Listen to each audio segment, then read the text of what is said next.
Hello. Hello. I don't need to shout. Good afternoon, everybody. I've got your attention. Welcome to a session now on energy technology innovation. Innovation is a buzzword on everybody's lips. It's a critical part of reaching our net zero, our climate targets. We in the IEA identified that 50% of the technologies we need to be built up and scaled up. And innovation policy is critical to making sure that happens.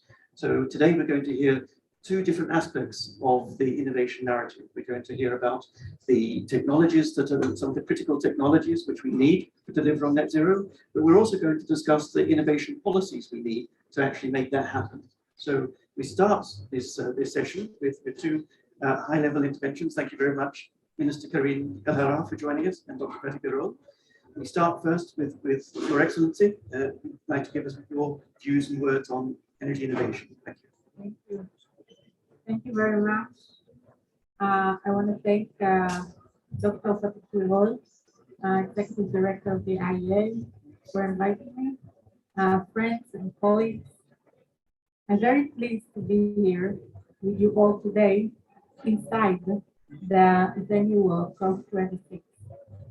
The climate crisis we are dealing with is happening here and now, as you all know. For that reason, I want to recognize the crucial contribution of Dr. Birol and the IEA on the path they lead us all. Despite dealing with the coronavirus pandemic, which has interrupted our lives over the last 2 years, we have to remain focused on climate change, which and will affect humanity in far more profound and irreversible ways. Unfortunately, there is no vaccine for climate change, right? And it is not something we can leave to only a few scientists. There is a vital mandate for every global institution, government, company, community, and individual to play their part. Furthermore, recent global events and reports emphasize the required acceleration of global attempts towards clean energy development. Israeli Ministry of Energy is pushing hard to achieve clean, green, efficient, and competitive energy sector by 2030. As a direct result of this newfound urgency, the Israeli government is updating its greenhouse gas emission reduction targets, recently declaring to reach net zero emission by 2050. This is not just a commitment, we are already acting across the board. We recently introduced carbon tax for the first time.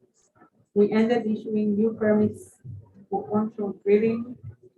Additionally, we approved purchase tax on all plastic disposable utensils, and we are investing hundreds of millions of shekels in electric transportation. We're significantly increasing the amount of solar energy generated in Israel. To reach our goals in the transition to renewable, we see huge potential in connectivity with our neighbors in the region and beyond, also to Europe. Israel's vibrant innovation ecosystem has developed processes, products, services, and reduced negative environmental impacts and use energy resources more consciously and sustainably. We are focusing on and investing in research and development of energy storage technologies, hydrogen, carbon capture, and water solutions. Hundreds of Israeli startups are working on those and related issues to expand and maximize our use of sustainable energies and solutions to climate change. The Israeli government is supporting this energy startup ecosystem by investing in green solutions by our brightest and most innovative minds that will be the great benefit of all humanity eventually. As in other arenas, Israel will be taking revolutionary and innovative steps to transform our energy sector and catapult it into the global arena to help the world reach the global net zero carbon economy. This is the state of Israel's commitment to humanity. Thank you very much.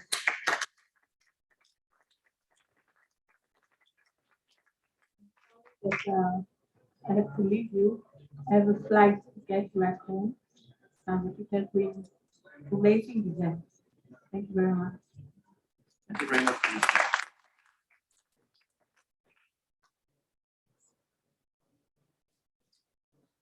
Moving now from a national example and policy priorities to the global story, we turn to Dr. Fatih Birol, Executive Director of the International Energy Agency, to talk about the agency's views on energy innovation.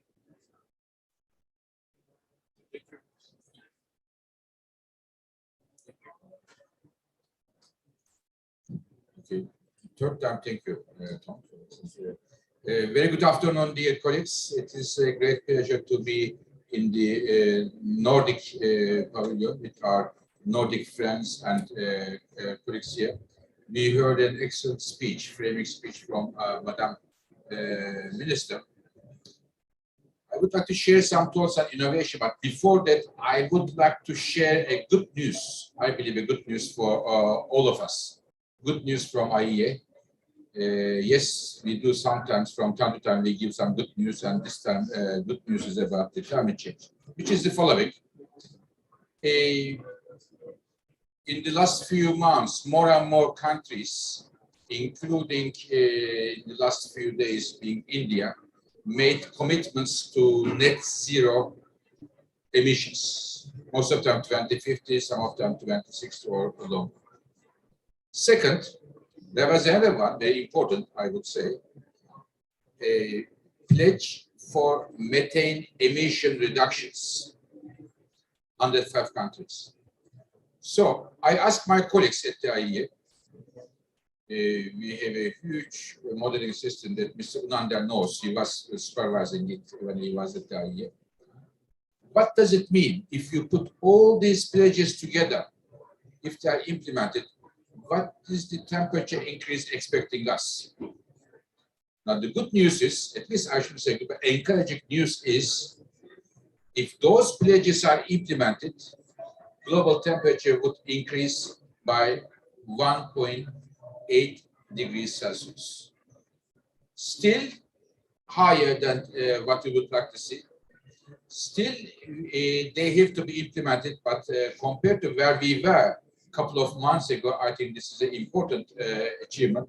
And I will wait only 7-8 days to congratulate the UK government and the others for that. But we get this good news. Again, subject to implementation.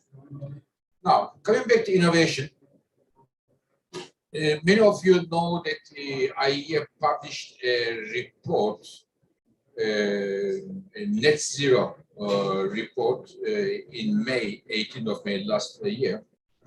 Lots of discussions, good discussions, lots of institutional investors, companies, governments adopted their policies, strategies based on that very report. Now, if I have to summarize what is coming from this report with two things, I mean, I can say many, many things, but two major outcomes, what we need to do. First, next 10 years is extremely critical. We should see a massive expansion of the technologies that are already available today. Solar, wind, hydropower, electric cars, energy efficiency, and in the countries accepted nuclear power. These are the ones we already have, know how to deal with it, a major expansion of them between now and 2030. But This is not enough. Second job or the homework we have is there are technologies which are under development but not yet part of the market. Several hydrogen applications, advanced battery technologies, several carbon capture family technologies, including direct air capture, many technologies which are promising. There are some good news here and there, but they are in the market. So therefore, second job is the pushing the button of innovation. Now, what we have done is that we look at in our work, two cases, faster innovation and normal innovation.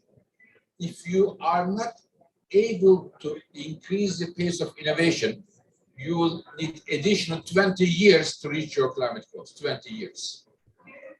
And how are we going to accept innovation? In my view, in my humble view, innovation will not accelerate by having several genius scientists. They are very important, of course, but there is a need to have a strategy there, government policy. And government policy, when I look at the government policy, what is the key for it? It is the research and development support from the governments. But, ladies and gentlemen, while I see the pledges from governments to increase substantially to reduce the emissions, when I look at the last 10 years, R&D expenditures from the leading countries around the world was basically flat. In real terms, they did not increase at all R&D expenditure from Earth. So my call is to the governments here. If you are serious about your pledges, especially those, if you want to see those technologies which are not in the market, if you want them to see the light of the day, the address is very clear. R&D policies. Increase the R&D research and development in your countries, in the world, other countries, and without this, innovation will not happen just from one day to another because of the several well-trained, well-skilled scientists only. We need to support them. We need to provide them with the necessary funding so that we can accept the innovation and make those technologies part of the market. Of course, I would also like to see the private R&D also goes up. But to be honest with you, when I look at the private R&D versus government R&D, the private R&D efforts are much more significantly better than the public government R&Ds, which is as a head of an organization which represents 38 government around the world, which is definitely not encouraging news. So I started with good news about 1.8, encouraging, and finishing with I wouldn't say bad news, but request from governments.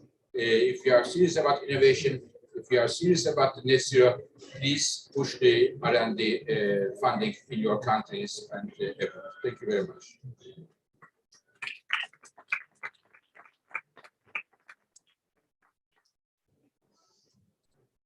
Thank you very much, Dr. Birol. There, we have our homework set for us. So we've had a review of a national story.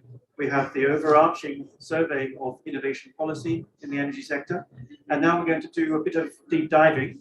We're going to start off, we have two panels this afternoon, but we start with the first one, which is looking at exploring different technologies which can contribute to this net zero story. And for that, we have two experts to join us up on front of the panel. If you could come up and join us. We have Fridtjof Unander, who's the Executive Director of the Research Council of Norway. And we have Israel Liamoth, who's CEO of the Clean Energy Finance Corporation from Australia. We start first to Fridtjof to tell us about some of the technologies which can contribute to the net zero pathway. Thank you, Tom, and also thank you to the IEA for co-hosting this seminar with us here at this pavilion. I was very inspired by Dr. Barreau, the way he ended up, and let me explain why. First of all, the Research Council of Norway, we're a funding agency, so we have to step up. We were told as part of the bad news. But we're also an advisor to the government on this R&D policies, which means this is very important message also from us to our own government, is that we need to step up funding for R&D to be on a net zero track. But at the same time, we are also responsible for the funding we have. So we have to make the most out of it as at the same time as we argue for increasing efforts. And we've been very pleased to see the messages on innovation and the need for specific technologies in order to meet net zero from the IEA. Okay, and the net zero roadmap is extremely important. It gives very important guidance on where we need to take next steps. As Dr. Brill said, over the next few years, we really have to achieve a lot of things. So, but when you look at this from the Norwegian point of view, we see that yes, there is indeed a number of technology areas that are important, and you need to pursue them all from a global perspective. There is no silver bullet, as it said. It's not one single solution to solve everything. And for us, when we take that into our R&D policy, we have to think about both being a relatively small country and spend the money wisely in terms of which technology areas we're putting the funding in. But at the same time, we also have to think in a broad basis, because it could be areas that can make big contributions that we haven't really, let's say, thought of yet. So we have to keep an eye on that.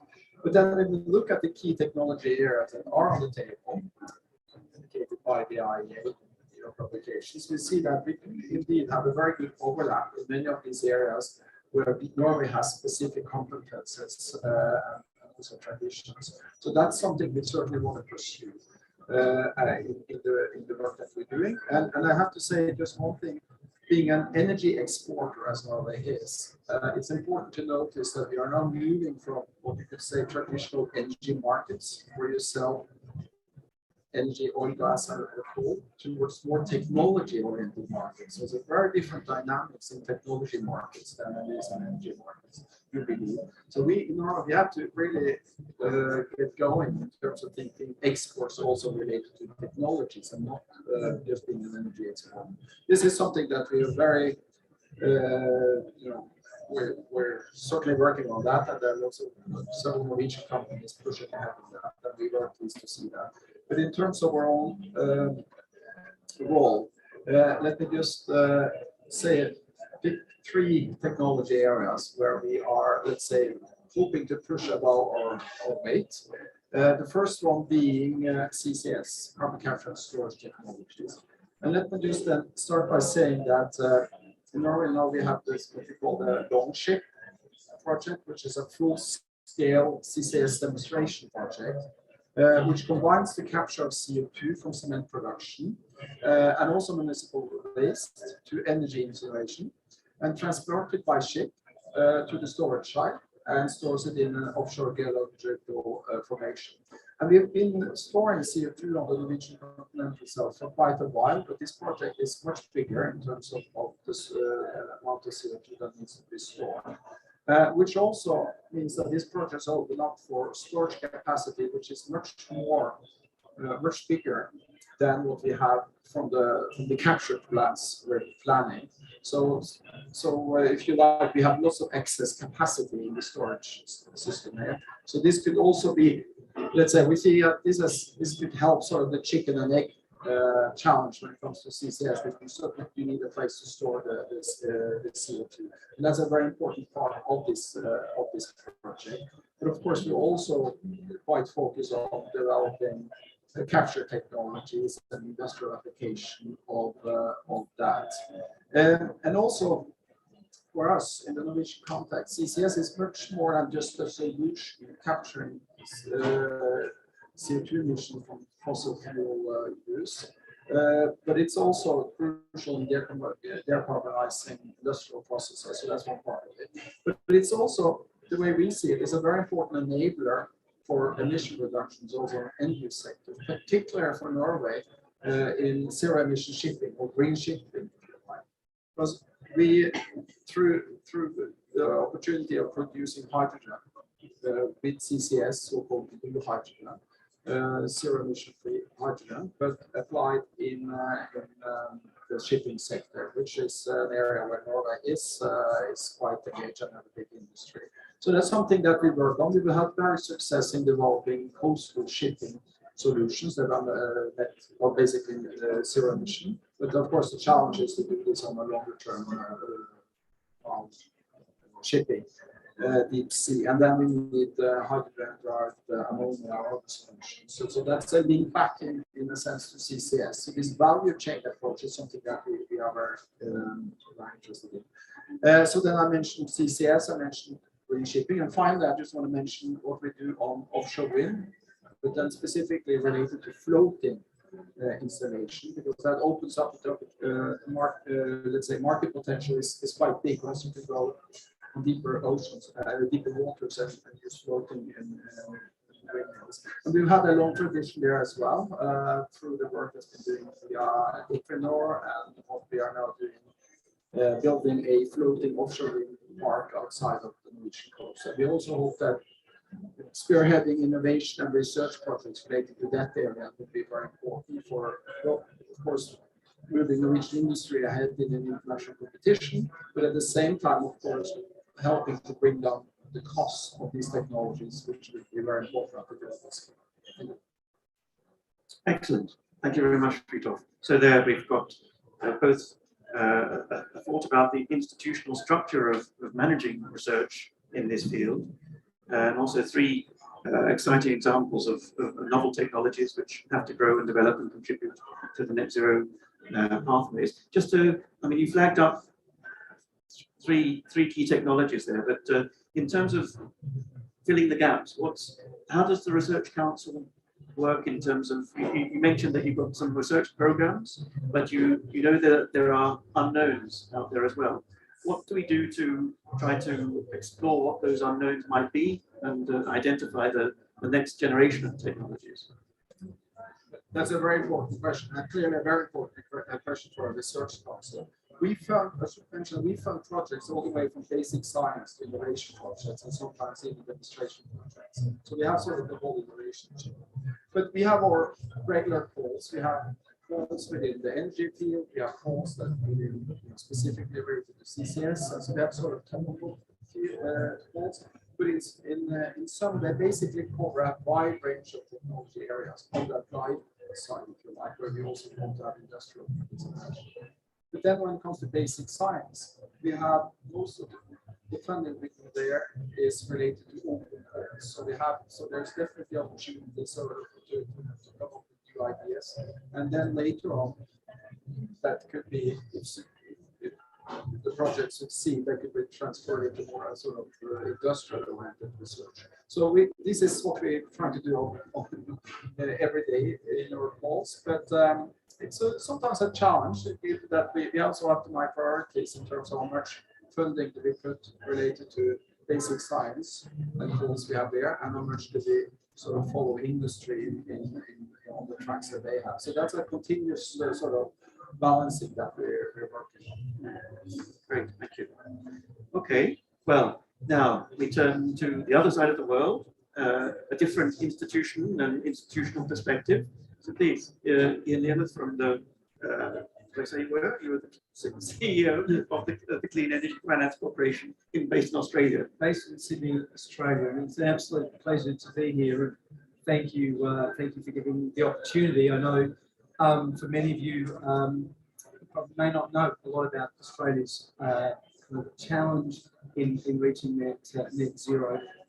Firstly, just at the outset, very pleased to announce that the Australian government only in the last week or so undertook to commit to net zero by 2050. So that's a relatively recent undertaking.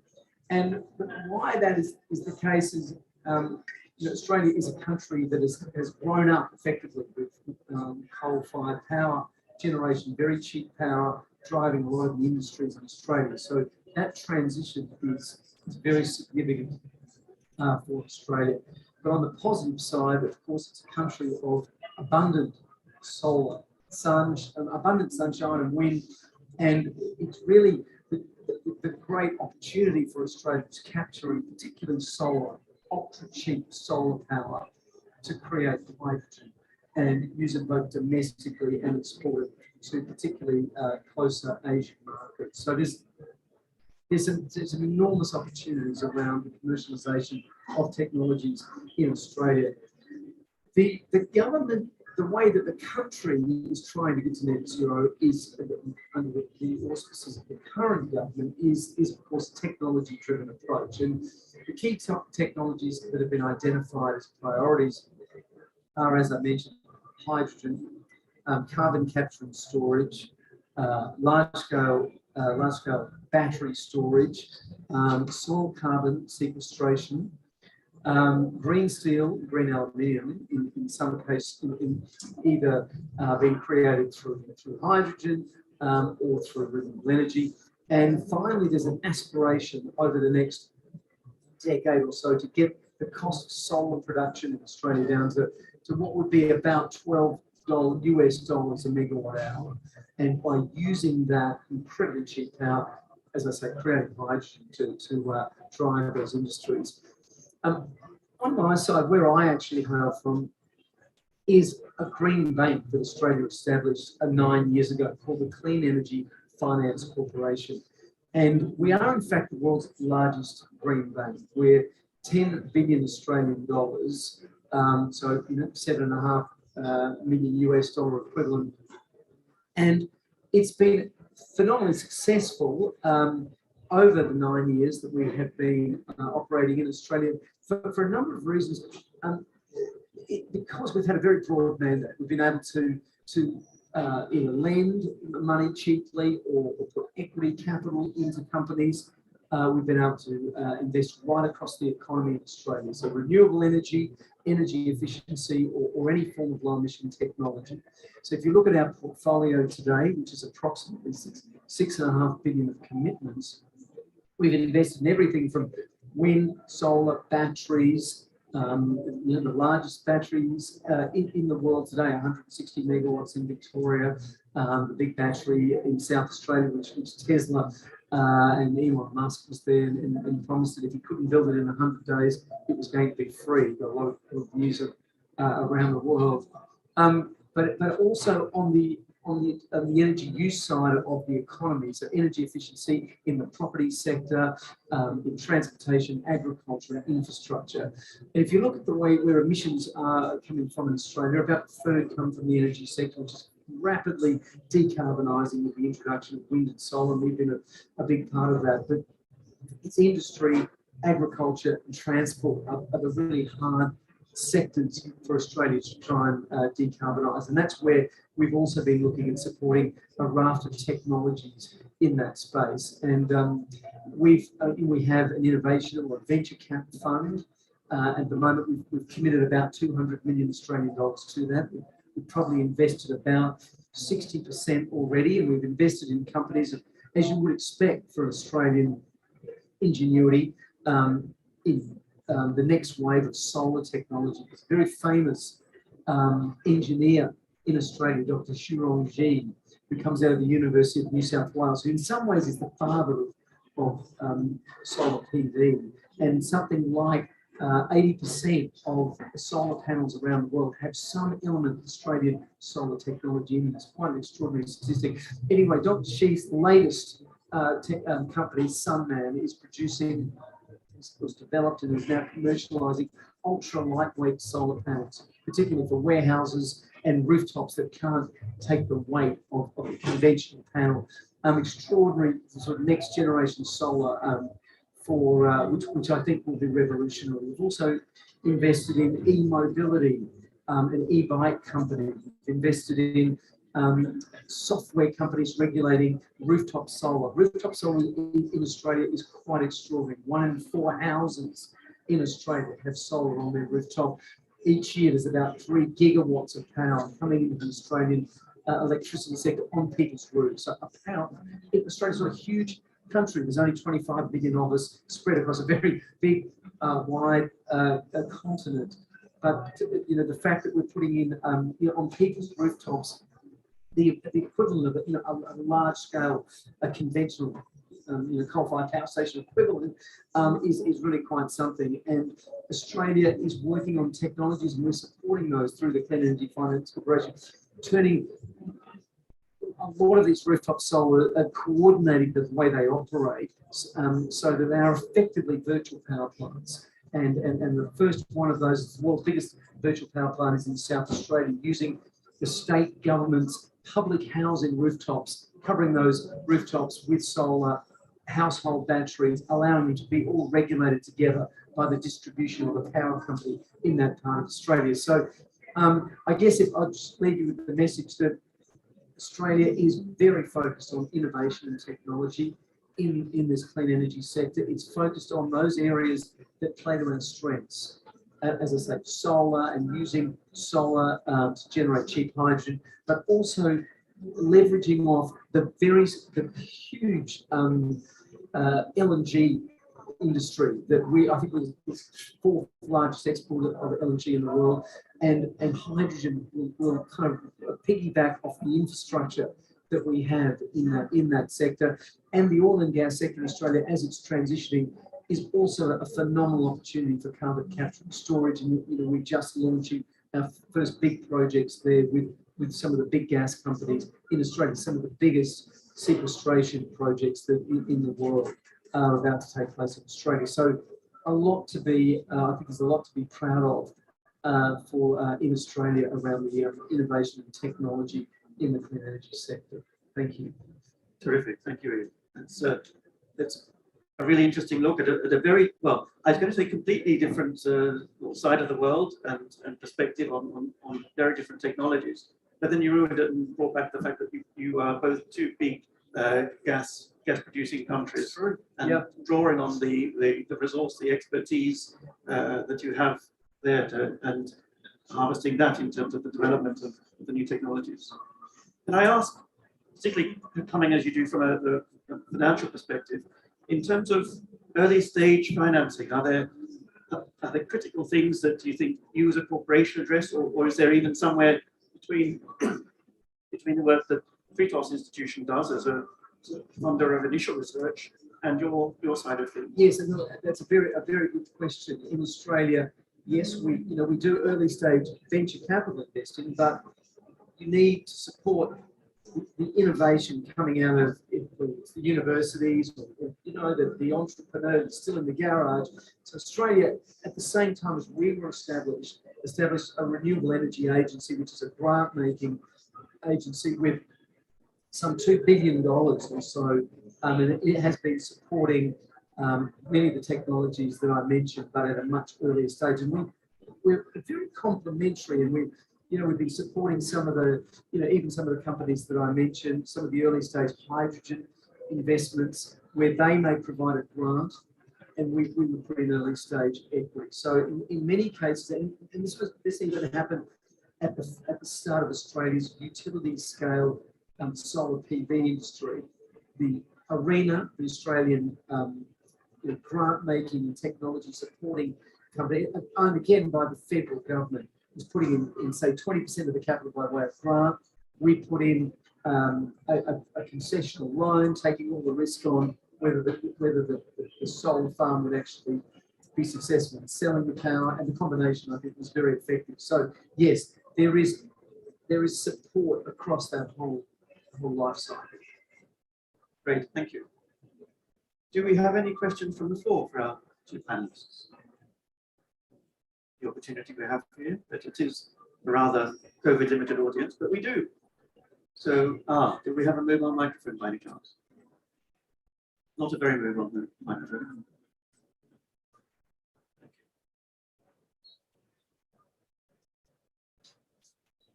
No, sorry, you'll have to come forward.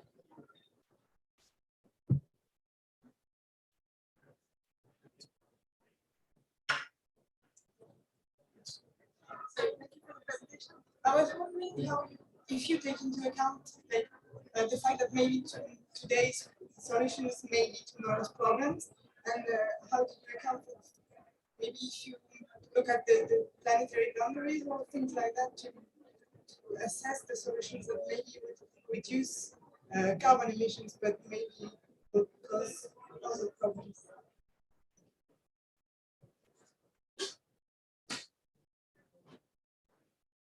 No, I'm sorry.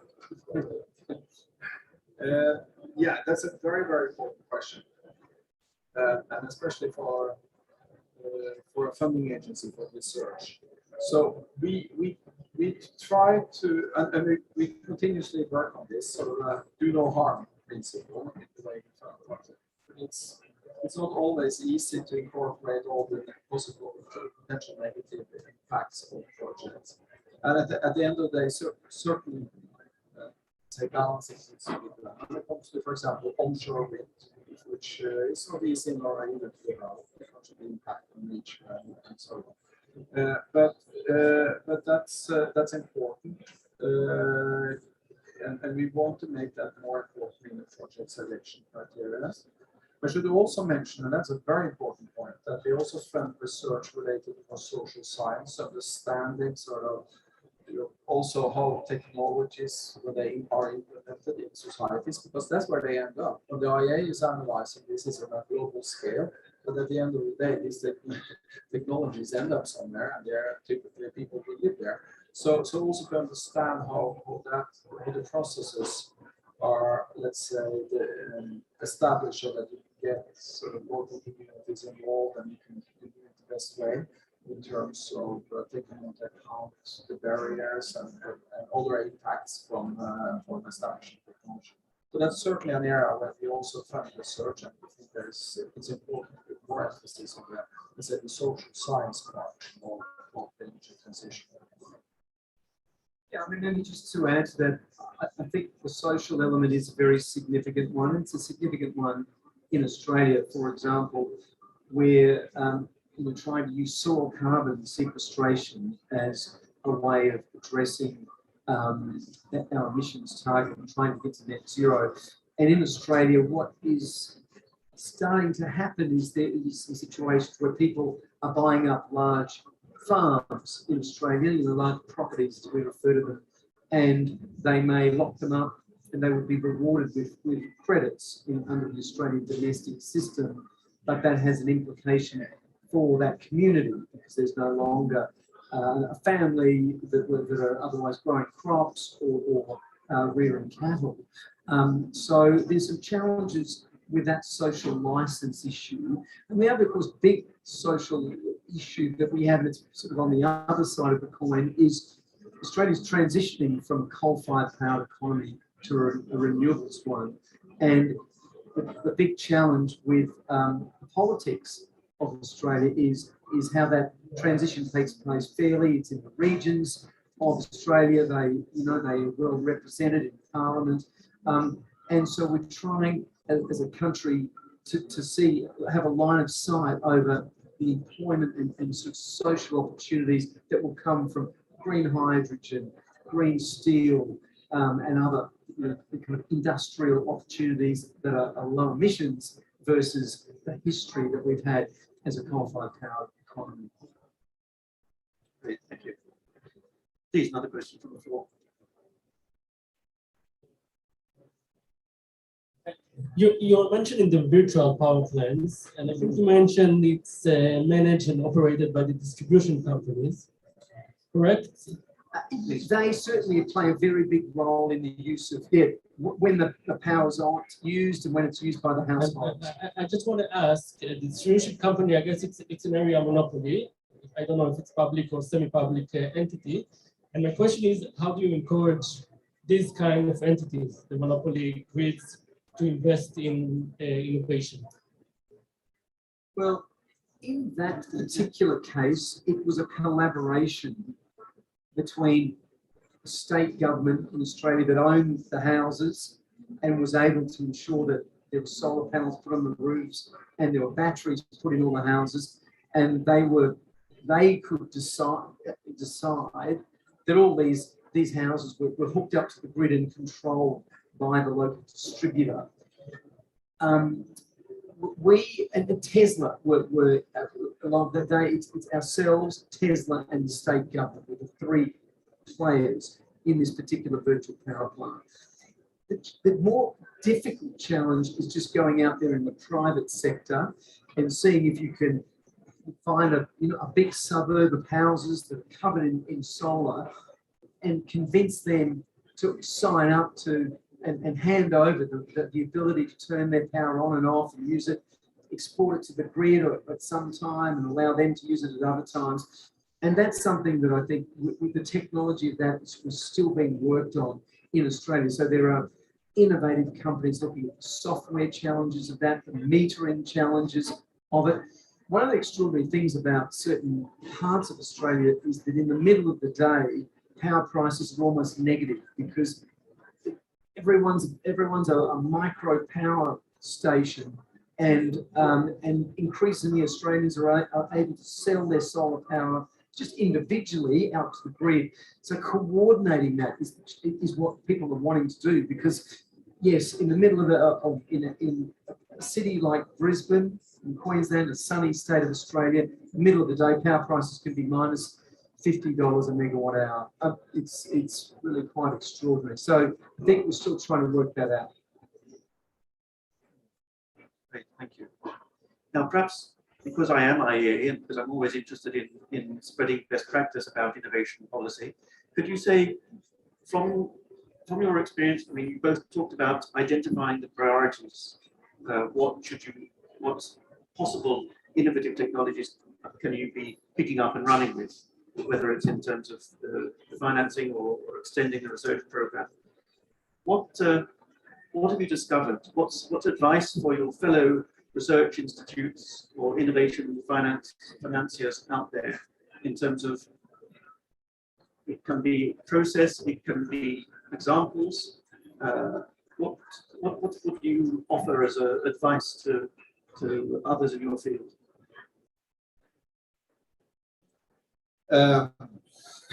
Be careful. There are lots of let's say research concepts out there, but if I may try, I think if we look at the challenge we're facing now is that we have to speed up. We need to make changes fast, and sometimes with research, it's science. It's the longer run, and you keep focusing on the longer run. But now we really have to do, let's say, research in a hurry. Which, by the way, in a sense, we learn a lot from the COVID crisis that we've been through when it comes to utilizing research in a hurry.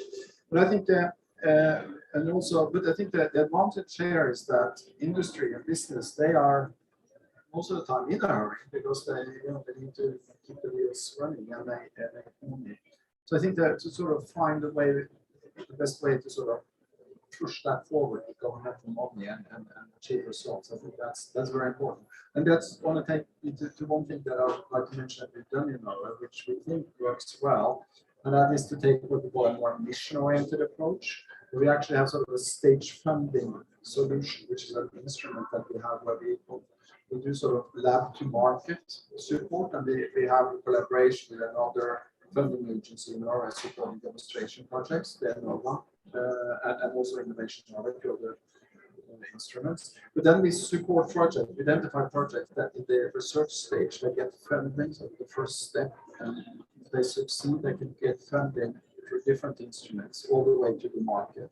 And if that is combined with let's say, a guaranteed market, then we have sort of a more sort of chain towards the market. And we've done that quite a lot when it comes to, I mentioned this green shipping with projects we've had, when it goes to coastal ferries and so on, where the public sector is buying lots of these ferries and can put up sort of a purchase, in the future where they demand zero emission ferries, for example. And then when we line up our instrument, and over a few years, we can produce projects that deliver to that market. We have a whole chain that sort of, to some degree, at least guarantee you if you make progress, you can get all the way from, let's say, the lab to the market. And working with those type of instruments and further development, and also expanding that to collaboration with the private sector and private financing.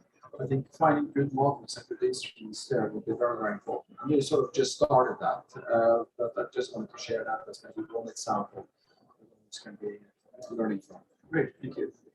Yes, and well, and maybe looking at it a slightly different way, and picking up really on something that Fanny said right at the outset, a lot of the technologies that are addressing emissions are already with us today, and I think the way that Australia's looking at it is we're just trying to bring those existing technologies that we've got, innovate those, and bring them down, particularly in price, so that they can compete with their fossil fuel intensive competitors. And which I guess, you know, as I say, you know, green hydrogen and solar PV, if that you know, if we can bring those down to prices that can displace diesel, they already can do that almost today, but ultimately displace methane gas. You know, that'll be an enormous step in terms of industry. So as I say, the way, you know, I guess we think about it is many of those technologies, wind, solar, you know, hydro, carbon capture and storage, sequestration, hydrogen are with us today, but not necessarily at competitive displacing prices and costs. So I think there's so much that we're focused both from the government end and from our end as an investor and you know, early stage venture capitalists in supporting technologies that are really going to help drive down those costs. Great, thank you. Okay, well, with that, I think we can bring panel one to an end. We've had a great review of some fascinating new technologies which are out there, which will be, we expect, we hope, contributing to the net zero pathways, so long as we all go away and do our homework. And you've also led us through along the spectrum from the story of the primary research, applied research, initial financing of demonstrations to the marketplace. So it very neatly brought us to the subject of panel two, which is about marketing, mobilizing resources to finance and to bring technologies to the market. So thanks very much, both of you. Please.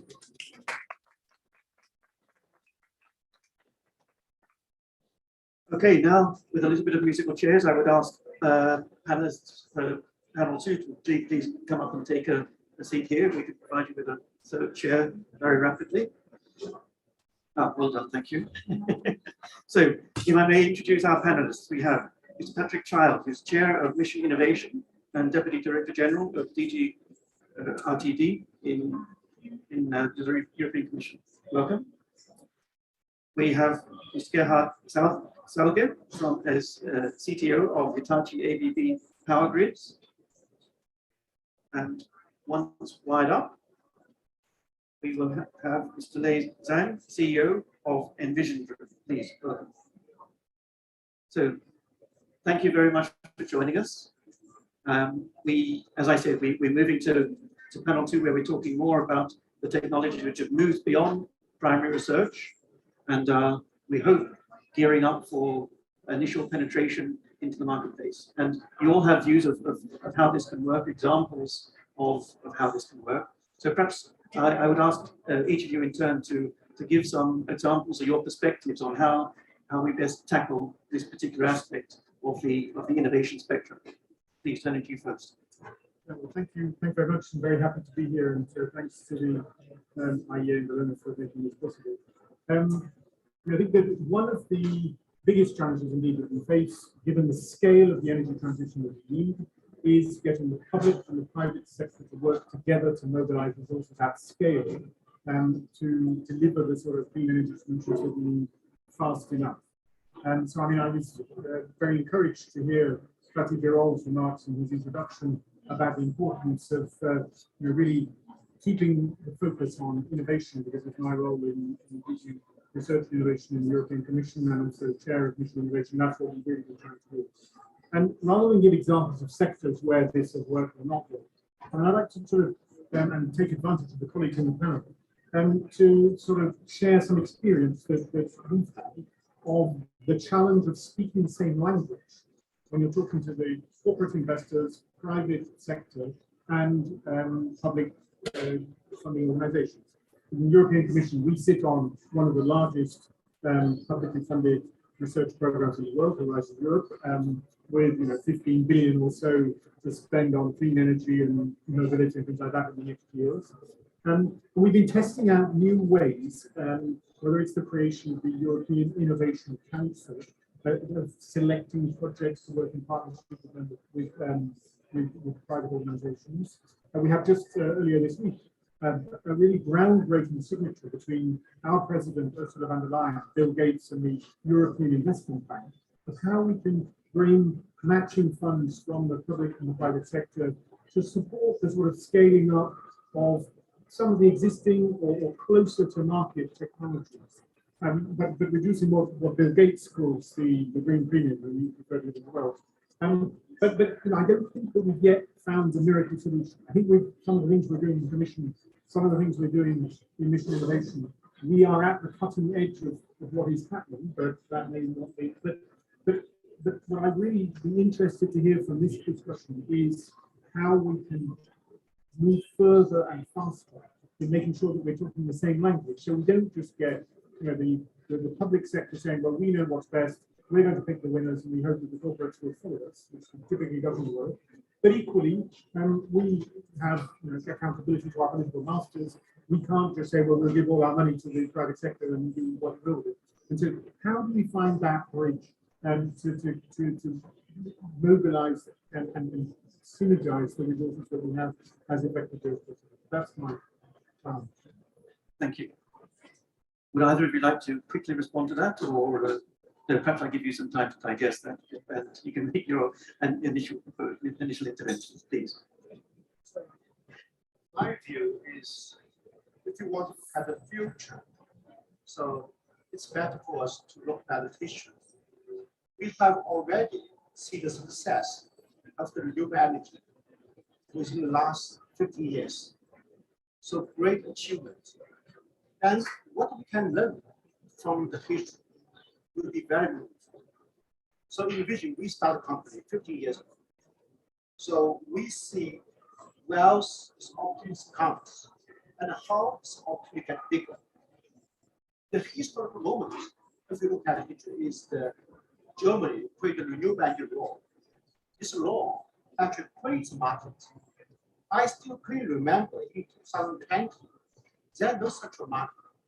And once the law introduced, lots of Chinese companies start coming to the business. Then competition comes, the innovation speed up. Then you can see, so today, so solar energy has been such cheap. And what comes next? I think 2006 and 2007, China followed Germany to introduce the same renewable energy law. It created a huge market. This market is not only for wind, not only for solar thermal, not only for solar voltaic, so it's for all kinds of technology.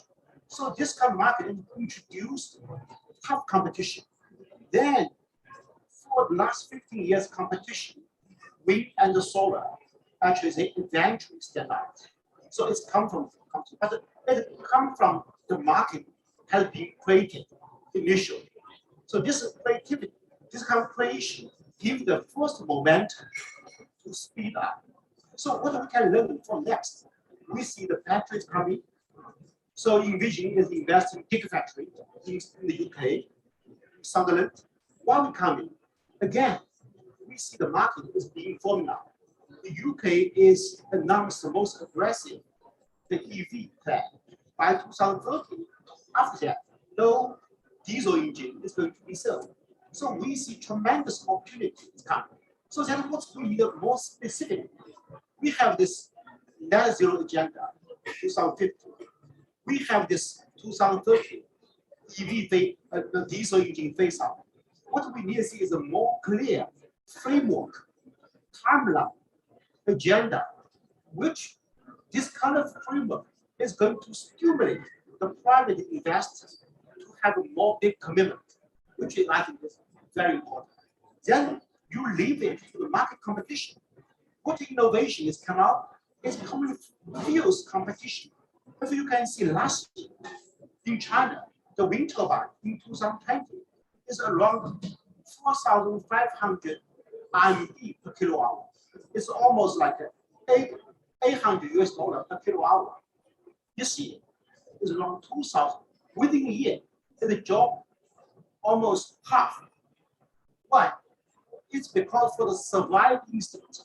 So we see, so lots of competition coming up. Within a year, price is half.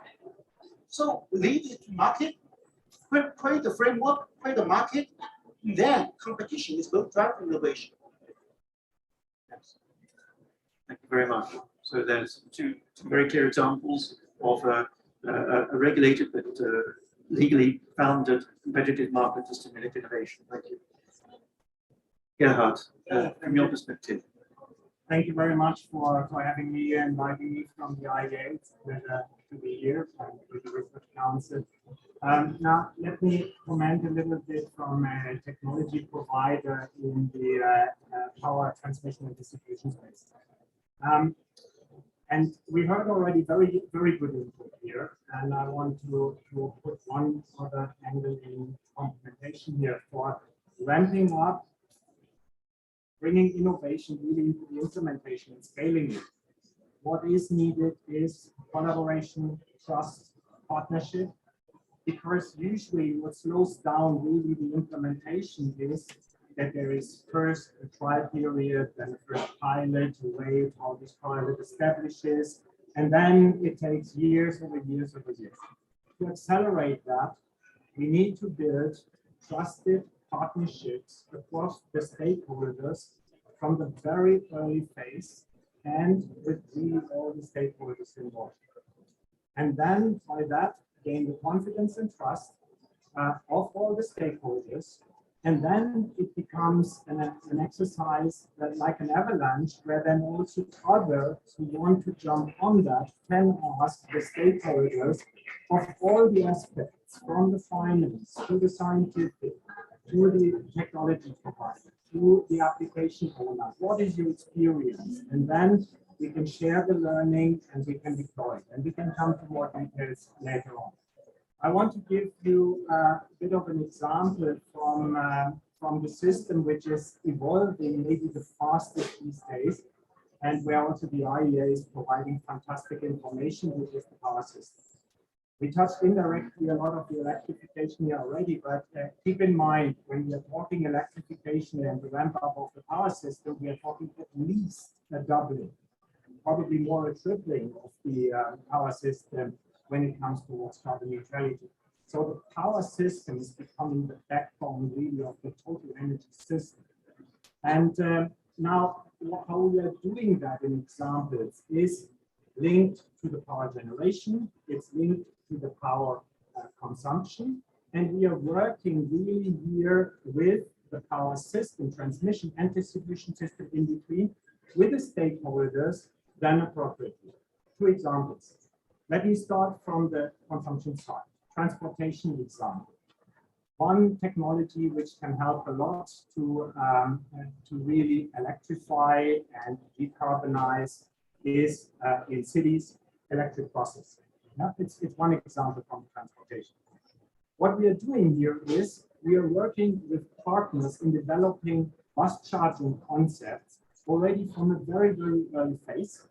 We are in collaboration, in contact with cities, with communities, with bus operators, wherever, and we start in the planning phase already, designing the routes, looking what is the infrastructure available, what needs to be pushed up, and so on. And then we are going into the common building and also in the operations and maintenance.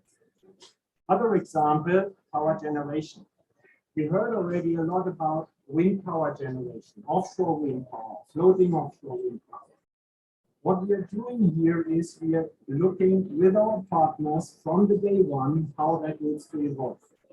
One concrete example, we are in the HVDC connections when connecting wind farms to the onshore power system, making the step while we speak here from point-to-point connections to so-called multi-terminal HVDC. And the next step is visible as well, which is a full DC grid. And that, for example, in the Northern Sea is desperately needed at some point in time in order to take up really all the power which is to be generated. Now here we are working today on a multi-terminal, for example, here in Scotland, by connecting the Shetland Island and also providing grid support functionalities with our customer and partner in developing step by step the multi-terminal HVDC. That's one country, one vendor, one customer. Now we need to scale this up and do this with multi-vendors, multi-countries, and multi-customers. And here we are starting to build collaboration and consortia and really organizations in order to find the right business models, to look for the technology developments, creating the partnership, the trust, the confidence. That is the initial statement, and then happy to have more discussion in the next. Great, thank you very much. This has been amazing because we've had three different perspectives, three different approaches to tackling the issue. It depends on location, it depends on the type of country, it depends on the technology. But we've heard of the major research program coupled with the mission innovation strategy of coupling up with industry. We've heard the presentation of the idea of creating the legal framework and the financial support in different regimes in China, in Germany, in Europe. And we've heard of the collaborative regime of getting everyone around the table to work out along the whole supply chain what are the challenges and what needs to be addressed. So different innovation supportive regimes looking at different aspects. And what I'd like to do, if I may, is to bearing these three different models in mind and coming back to the technologies we were talking of earlier, some of the key technologies that are the buzzwords that we're hearing this week of addressing methane problems, of stimulating hydrogen production, of stimulating the markets for hydrogen production, so clean steel, clean heavy industries, clean cement and so on. Are any of you experienced enough or familiar with some of these sectors to think of, for these different technologies, is it obvious where they are in the innovation chain, what's the best mechanism that you've just outlined to support some of these? Would any of you care to comment on that? Please, Patrick. I think it's indeed a very complementary set of ideas, and it's I hope a very good discussion. And I'd just like to say that I agree with both of what you've said. I mean, we need to have a clear regulatory framework. In the European Union, we just have adopted our famous Fit for 55 package to establish a really strong legal base for how we're going to get to 55% of reductions by 2030 as an important milestone towards 2050. And indeed, the precise idea there is to give a clarity of the direction of travel so that when investors are considering options, they know basically where we're looking. I also strongly agree with the importance of getting everyone around the table to look at your point about partnership from the earliest stages. And there we have also under our program in Horizon Europe examples like clean hydrogen, where we've been working with industry for a number of years and we're into a new generation of that. And we have a similar partnership on clean aviation and sort of sustainable aviation fuels. I think that's another very good example. I'd also like to come back to something you said earlier on about the mission-driven concept. If we can define some headline goals, and here also we're doing that in the European level in Horizon Europe, but also at the global level in mission innovation. So headline and things like direct air capture. We will be hearing, I think, more about that in the coming days from the announcements that we're preparing on the mission innovation. Already hydrogen from the power sector, as well as long distance shipping as a particularly challenging application of sustainable fuels. And we're also working on things like hard to abate sectors in industry, chemicals and aluminium, cement, these sort of things, as well as biofuels and the specific challenges in cities. So you mentioned the electric buses, but having a connected mobility, a clean mobility and energy system in our cities is something that under Horizon Europe we're really taking forward. So I think all the examples we've heard are very, very constructive. But for me, I mean, the key challenge is to move fast. If you think that developing PV technologies from their first invention in the Bell Labs 50 years ago to the moment when they were actually commercially viable was 50 years. I mean, thinking about the history, we also need to learn from the history and get people sitting together an earlier stage so that we can really move at pace so we can deliver on the extremely challenging timelines for the rest of the process. Thank you. Yes, again, I think the market selection mechanism is most important. Think about the carbon storage and capture.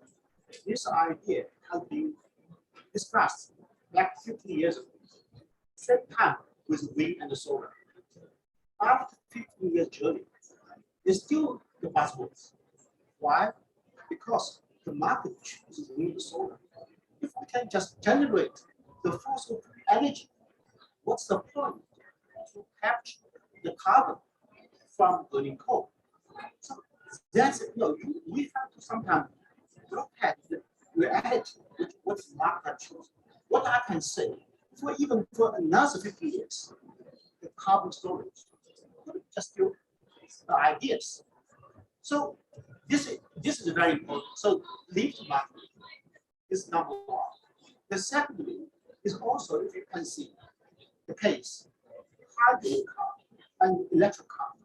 Toyota have this long-term idea for hydrogen passenger vehicles. Again, for the last 10 years, where's hydrogen car? Look at the electric vehicles. It's a totally dominated to new installations. Again, you can see the market selections. So today we have lots of buzzwords, eye capture, or carbon storage. So we should leave. If we look at the evolution, eventually the market will choose a winner. So that's my point. Thank you. Let me link back to one of the topics of the first panel. We heard from Australia, and it's by far not the only location where we have in the middle of the day negative prices because of the solar. There's a very straightforward solution for that to be ramped up, which is interconnection across time zones. And that's a technology which is available, which we are deploying. And I mentioned the example of the offshore wind harvesting. That's the same technology as the power electronics, the DC technology on all voltage levels embedded into the AC power system. So if we shift obviously across time zones and potentially climatic zones, then the direct use of the electric energy of the power is the most efficient way to do it. And then once that reaches a limit, then you start to complement by other energy carriers, which is needed for a number of applications. But the most efficient, the most cost-effective solution is the direct electrification. And those solutions for these problems, which were described on the first panel, are there. Technology-wise, need further development, and I come to an example. But they have to be scaled up in this trustful partnership way, what I just described. Now, what can be done, what has been done, let me give you an example. These HVDC connections, what we and also other technology providers are offering, they can range from short, small connections to connections over thousands of kilometers with power systems up to 12 gigawatt, which is the most powerful system in China in the world, more than 3,000 kilometers. So there is no technical limit today not to do it, but it requires collaboration, trust, and partnership across the stakeholders which are involved. What did we do with that technology over the last years? We improved the energy efficiency of those converter stations so that the losses were reduced by 2/3. So we have only 1/3 of the losses what we had in the previous generation. Now thinking of wide bandgap semiconductors, the next step can be done at some point in time. Thinking about new converter configurations, thinking about then more and more this power electronics control in the digitalization of the power system, more optimization can be done. Also more and higher level of autonomy of driving the power system to a self-optimization, to an anticipation also of what's going to come, forecasting of energy generation, making best possible use of storage, making best possible use of interconnection. Those are the digital technologies in combination with the embedded power electronics which are front-running, which are enabling the future, and which are extremely important in this energy transition. Because again, I repeat, there is no study in the world which doesn't come to the conclusion that electrification will take a major share of the total. Thank you very much, all three of you, for those different elements and points. Before I further abuse my prerogative to ask questions, I'll turn it back to the floor. If anyone would like to pose a question to the panelists, please, yes. I'm afraid you'll have to come forward to our microphone. Thank you. So thank you, panel. A lot of inspiring thoughts here. Just to the IA, because we're talking about research and innovation here, and in the NZE 2050 report, there is this graph showing that we don't have extended incorporation, we'll have 40 years delay in reaching the net zero emission target. And we're trying to find out what does that mean for research and innovation. How do we need to incorporate more? How can we, I'm coming from Center for Research Institutes, how can we contribute to that? That's something we're grappling with, and I'd like to have your views on that as well. I'd like to pick up that aspect of improving, making sure the innovation happens, and we follow the fast pathway to innovation, not the slow pathway to innovation. Happy to start, as we are also working in the past and a lot with SINTEF, and so it's in this partnership, in this collaboration. Part of it is the research from the beginning, and that's also why we are looking into lots of partnerships with universities, with research institutes, and really trying to trigger innovation in different directions.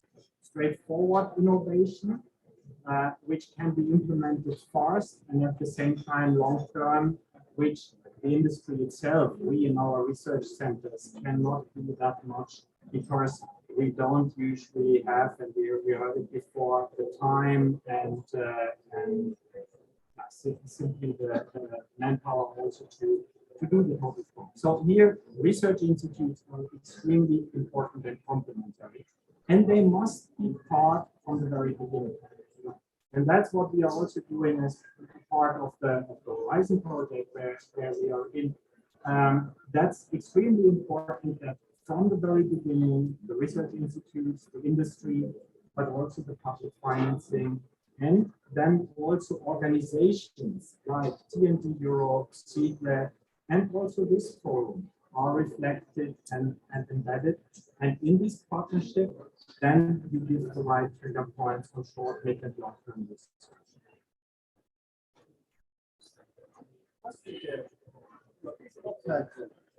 The major force of innovation scale up.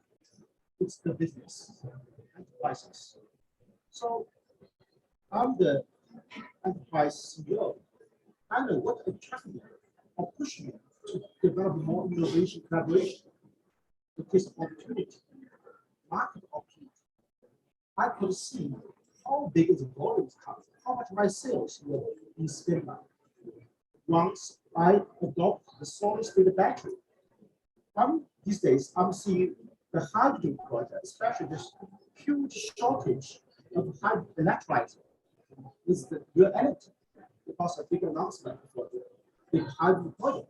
So this kind of signal from market drive the business, and then business is going to take this opportunity to play this collaboration with research institutes and also with some cross-country, a lot of cross-domain to scale up. Yeah. Thanks for the question. And I know that part of the solution to European level lies in organizations like the European Energy Research Alliance, which helps a lot to sort of join the dots between what we're doing with member states, what we're doing with European projects, and what's happening in research communities, research centers, as well as industry. But it does, I think, come back to the question I asked right at the beginning. what we see at the moment is that we have an expectation mismatch with the level of ambition that we've set out for the energy transition and the pace of progress at the moment in delivering on that. And I think it's a lot because we haven't found yet completely the right common language to engage with the very substantial private investment that needs to come forward and the leadership or influencing that we in the public sector with our regulatory instruments behind us can generate. What I would just say, in answer to your point about why hasn't the market yet picked up direct air capture more aggressively? And we can probably, with some of the people here, have a long discussion about that. But what I see is that the dynamic of the market is changing very quickly.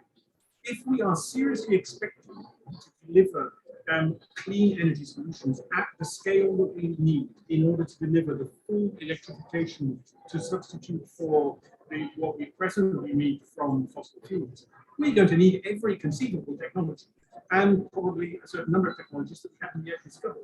And so, while the market sort of, the commercial attractiveness of technologies like direct air capture have not yet broken through, that doesn't mean that we should give up.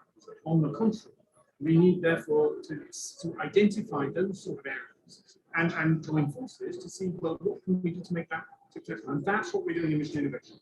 So one of the things that with the United States and a number of other partners will be presenting next week is a new mission on direct air capture, precisely to see how we can use the sort of hybrid composition of private and public actors that you can find in communities like mission innovation to make progress quickly together. And there again, Gerhard's point about being there at the beginning and not just expecting the private sector to pick up whatever miracle solutions we come up with and then, well, sell some of that. I mean, it's vitally important. Thank you very much. Just a last dimension I want to throw in before we wrap up is the fact that we're here at COP26, it's global. The net zero pathways are global.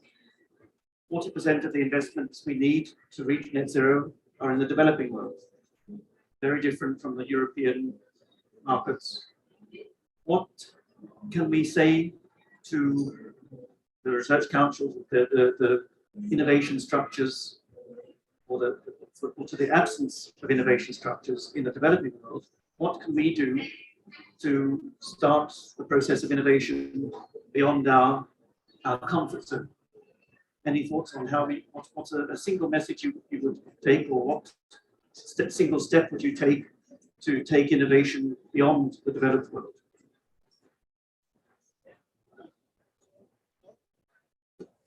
It's no developing for all developers in terms of green technology and renewable. All the countries in the world are developing countries in terms of green technology, in terms of renewable energy. So it's fantastic opportunity for developing countries to really capture such great opportunities. It's done not only for the energy transition, but also for the industrial transition. You can build in Morocco the green steel sectors, green ammonia, the hydrogen business, wind and solar. So if we can see the gigantic shift of the industrial center, shifting from developing country to developing. Normally, why the country is developing? Because normally they are remote. They don't have infrastructure. Normally, there is not a very good condition for living because it's so windy, so much sun. Now it's an advantage. So think about the Mongolia, fantastic opportunity. You can produce wind power at 1 cent per hour, vast area. Kazakhstan, there you can build steel mills there. You can still build all the synthetic biofuels there. It's a fantastic opportunity. Let me connect to that. I really like this point. Every country in this transition is a developing country. I really like that statement because when you look at what's happening in the electrification, then of course this challenge for the developing countries to ramp up and at the same time to do it in a clean way is huge. But some of the new technologies you can introduce also better and more straightforward when you are ramping up an infrastructure rather than renewing it and refurbishing it. So there are pros and cons, and there is not the one pathway, the one technology, the one stream which makes it for all. Each country, each region needs to find its way. And it needs to then, again, I repeat my point, to collaborate and exchange know-how.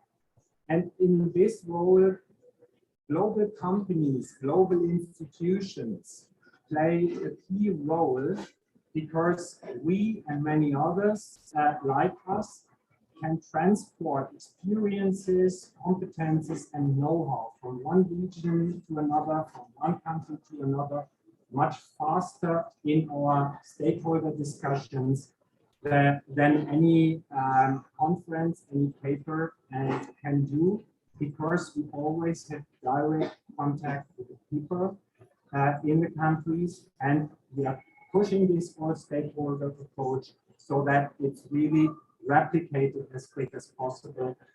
So that's how we try really to accelerate this very, very important energy transition as good and as quick as possible.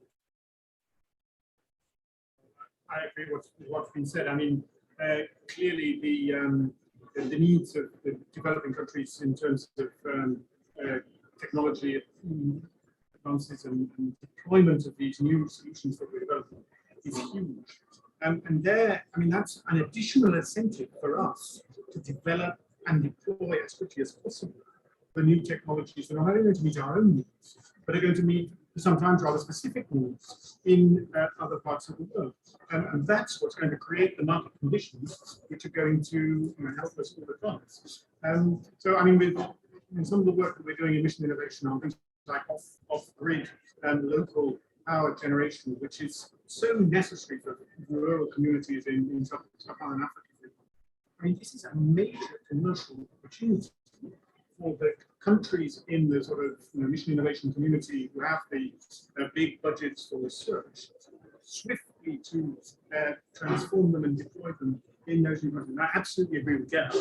We have the opportunity to leapfrog the technologies that we are still numbering. I mean, it's like the mobile telephone. I mean, nobody is any longer investing in fixed line telephones, and the countries that never invested in the first place have an amazing opportunity to go straight to 5, 6, or 7G and without going through all that investment.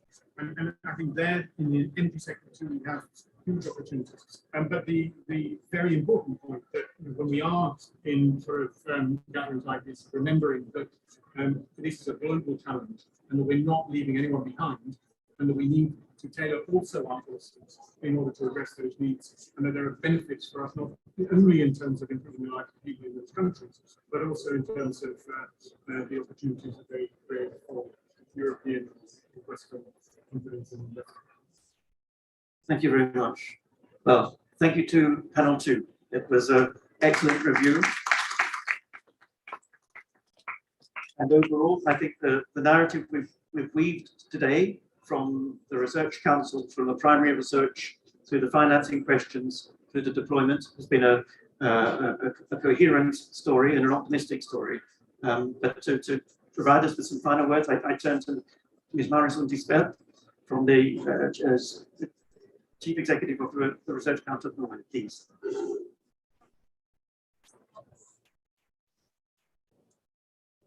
Thank you very much.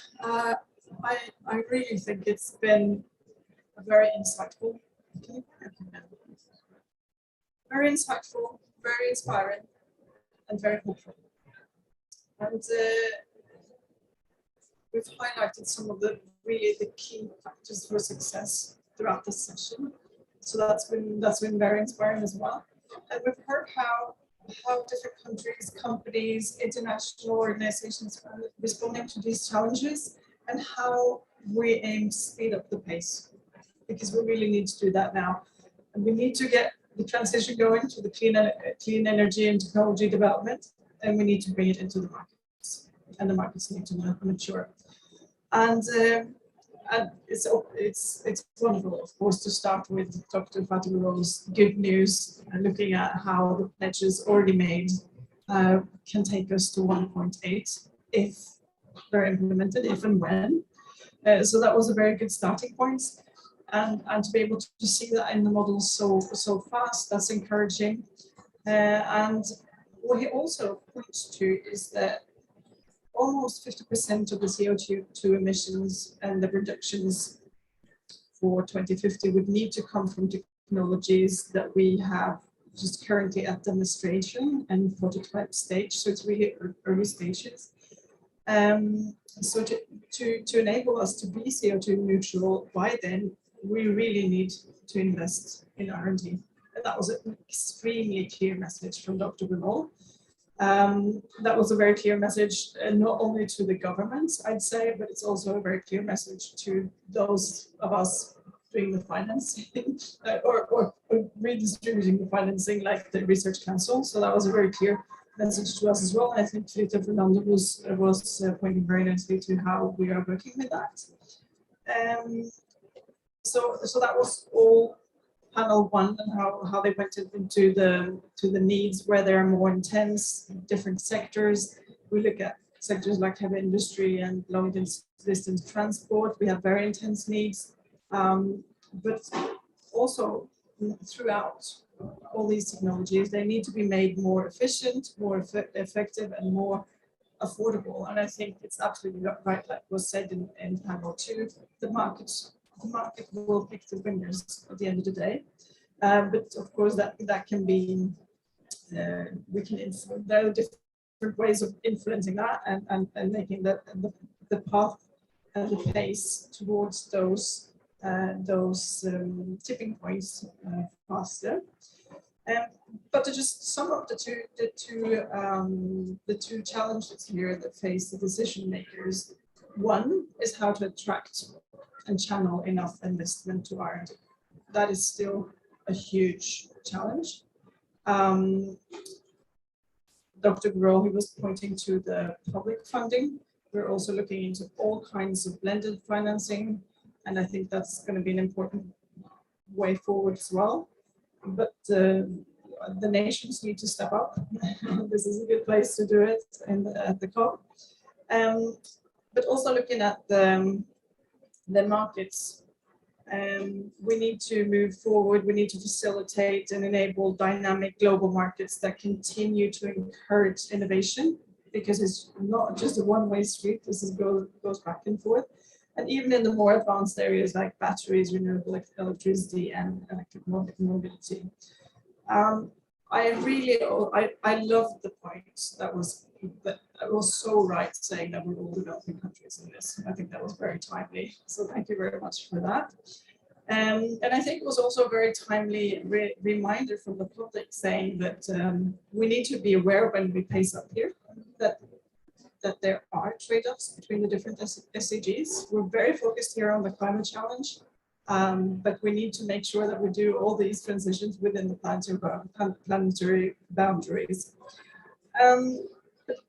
Going back then to the good news where we started, the commitments already made that can take us, we've seen the models take us now to 1.8, that's very encouraging.